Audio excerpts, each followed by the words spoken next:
ടിവികെക്ക് പിന്തുണ പ്രഖ്യാപിച്ചതിന് പിന്നാലെ ദേശീയ തലത്തിൽ കോൺഗ്രസിനോട് ഗുഡ് ബൈ പറഞ്ഞ ഡിഎംകെ. ലോക്സഭയിലെ പ്രതിപക്ഷ നിരയിൽ കോൺഗ്രസിനൊപ്പം ഇരിക്കാനാകില്ല എന്നറിയിച്ച സ്പീക്കർ ഓം ബിർളയ്ക്ക് ഡിഎംകെ കത്ത് നൽകി. കോൺഗ്രസ് നിലപാടിൽ അതൃപ്തിയുമായി സമാജ്വാദി പാർട്ടിയും തൃണമൂൽ കോൺഗ്രസും രംഗത്ത്.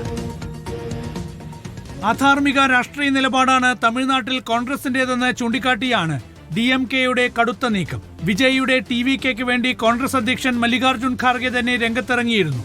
തൊട്ടുപിന്നാലെയാണ് 4 പതിറ്റാണ്ടിലധികം നീണ്ട രാഷ്ട്രീയ ബന്ധം ഉപേക്ഷിക്കാനുള്ള ഡിഎംകെ തീരുമാനം.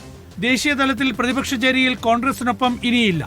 ലോക്സഭയിൽ കോൺഗ്രസിനൊപ്പം ഇരിക്കാനാകില്ലെന്നറിയിച്ച സ്പീക്കർ ഓം ബിർളയ്ക്ക് കനിമൊഴി കത്തും നൽകി. തമിഴ്നാട്ടിലേത് കോൺഗ്രസിന്റെ അവസരവാദ രാഷ്ട്രീയ സമീപനമെന്നാണ് സമാജ്വാദി പാർട്ടി നേതാവ് അഖിലേഷ് യാദവിന്റെയും അഭിപ്രായം.